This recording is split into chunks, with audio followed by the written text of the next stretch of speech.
Alhamdulillah, wassalatu wassalamu ala sayyidina Rasulillah wa alihi wa sahbihi wa man nasarahu wa walah, wa ba'd. Tuan-tuan, kita sebut al-wadi'. Wadi' ni siapakah pelopor dalam memperkenalkan kita ilmu-ilmu, skill, seni dalam mengenal Tuhan. Bukan dari sudut akidah ataupun syariah fiqh, tapi dari sudut tasawuf. Maka setelah kita bincangkan pada siri yang lalu, Sayyidina Abu Bakar dengan Sayyidina Umar, kita tengok pula dua lagi tokoh Khulafa' Ar-Rashidun, iaitu Dhun Nurain, Sayyidina Uthman bin Affan dan juga Sayyidina Ali bin Abi Talib radhiyallahu anhuma. Tuan-tuan sekalian, kata Imam Al-Asfahani dalam kitab Hilyatul Awliya beliau, dia kata tuan-tuan, tokoh ketiga yang perlu dijadikan contoh dalam dunia kesufian kita, itulah tuan-tuan Dhun Nurain, ya, wal khaif dzul hijratain, yang sempat solat kepada dua qiblatain, Uthman bin Affan radhiyallahu an. Tuan-tuan, turun ayat Quran kepada beliau Sayyidina Uthman, tuan-tuan, amman huwa qanitun ana al-laili sajidan wa qa'ima yahdharul akhirata wa yarju rahmata rabbih, sadaqallahul azim, dalam surah Zumar. Ayat ini dikatakan turun kepada Sayyidina Uthman, yang mana Sayyidina Uthman tu malamnya kunut. Bukan kunut tu makna kunut subuh, kunut taat, salat sepanjang malam, mengkhatamkan Quran dalam 2 rakaat salat Sayyidina Uthman. Sujudnya panjang, qiyamnya lama tuan-tuan. Kenapa Sayyidina Uthman? Yahdharul akhirata, takut dia dengan hari akhirat. Yarju rahmata rabbih, harap dia dengan rahmat Allah Ta'ala. Di sini ayat ini telah berbicara tentang konsep takut dan harap. Sayyidina Uthman berjaya merealisasikan konsep khauf dan raja'. Sayyidina Uthman radhiyallahu an, tuan-tuan, seorang yang terkenal dengan sifat haya, pemalu dia, akhlak yang besar, tuan-tuan, ya, dalam dunia tasawuf tu malu, sifat malu, tuan-tuan, sifat harap dengan Tuhan, sifat takut dengan Tuhan, ini semua bahagian ini telah dilengkapkan oleh Sayyidina Uthman bin Affan radhiyallahu an. Dan sehingga disebutkan, tuan-tuan, dikata apa, Sayyidina Uthman ni, tuan-tuan, ya, mubasysyarun bil balwa, dia banyak sesi ujian, dia panjang. Ya, kalau Sayyidina Abu Bakar, Sayyidina Umar, Sayyidina Ali dikatakan umur semua macam umur Nabi, wafat 63. Sayyidina Uthman panjang si umur 80-an, tapi ujiannya lebih besar.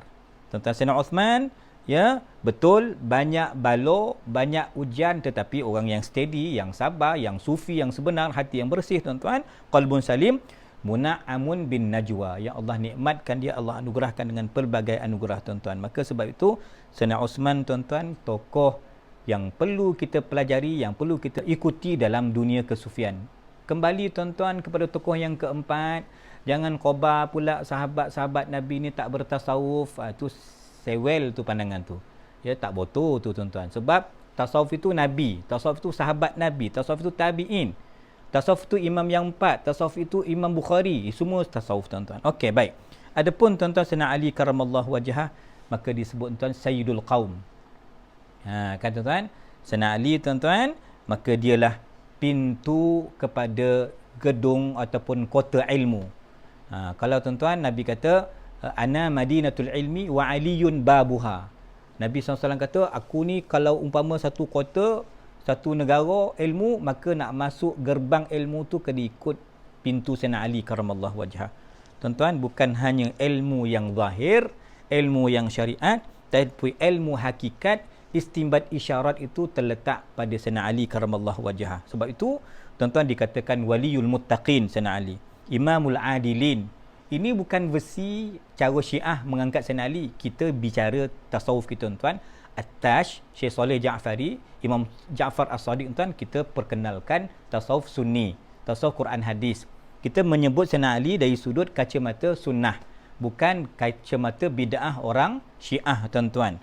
Sayyidina Ali radhiyallahu an, sebab itu dia ni seorang yang memiliki banyak manaqib, seperti mana 3 sahabat senior tadi, Sayyidina Abu Bakar, Sayyidina Umar, Sayyidina Uthman, Sayyidina Ali juga, tuan-tuan, berjaya mencontohi 3 kehebatan, kemuliaan, musyahadah tadi, tuan-tuan. Sayyidina Ali juga, tuan-tuan, diumpamakan seorang yang cukup hebat dalam dunia kesufian. Tuan-tuan sekalian, dalam Kashful Mahjub, Imam Al-Huwaijiri disebutkan, Kalau nak banding Sayyidina Osman dengan Sayyidina Ali ni, Sayyidina Osman dia champion, dia menang dari sudut apa, pengorbanan harta, sebab dia jutawan, dia milioner.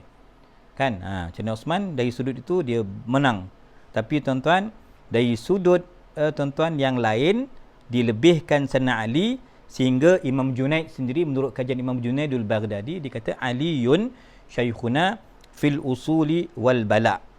Kalau kita nak mengaji tasawuf, kalau kita tengok pendekatan Sayyidina Ali karramallahu wajhah, Sayyidina Ali tuan, itulah contoh yang boleh kita ikuti dalam manhaj adab. Kena banyak tengok cara Sayyidina Ali menyantuni, bagaimana Sayyidina Ali mempraktikkan tasawuf tuan-tuan. Dan dari sudut ujian juga tuan-tuan, seperti mana Sayyidina Osman diuji dengan pelbagai ujian, Sayyidina Ali juga tuan dengan banyak bala yang diujikan kepada baginda, kepada beliau radhiyallahu an. Maka sebab itu Sayyidina Ali dia dah dapat, dia mempraktikkan tasawuf tuan-tuan, bukan hanya dari sudut teori tetapi praktik juga tuan-tuan. Tuan-tuan sekalian, kalau kita lihat ya bagaimana perjuangan kedua orang sahabat besar tadi, Sayyidina Osman tuan-tuan, sehingga masing-masing syahid dibunuh. Tuan-tuan Sayyidina Osman radhiyallahu an, Sayyidina Ali radhiyallahu an tuan-tuan, semua mereka ini berjasa besar tuan-tuan untuk kita contohi, untuk kita ikuti dalam dunia kesufian. Saya cuba nak tutup tuan-tuan sesi kita yang kelima ini ya, iaitu kita tengok juga baki al-asharatul mubasysyirina bil jannah. 6 orang sahabat yang berbaki sebagai 10 ahli syurga. 4 dah sebut tadi kan. 6 lagi tuan-tuan, Sayyidina Talhah, Sayyidina Zubair, Sayyidina Sa'ad, Sayyidina Sa'id, Sayyidina Abdul Rahman bin Auf, Sayyidina Abu Ubaidah. 6 tokoh ini juga tuan-tuan tidak ada tolok bandingnya dalam praktikal dunia kesufian, akhlak yang betul-betul real tuan-tuan, perjuangan yang begitu benar tuan-tuan. Itu belum cerita lagi sahabat-sahabat lain yang kesimpulan ni semuanya itu bertasawuf. Gembiralah kita sebagai orang tasawuf tuan-tuan. Wassalamualaikum warahmatullahi wabarakatuh.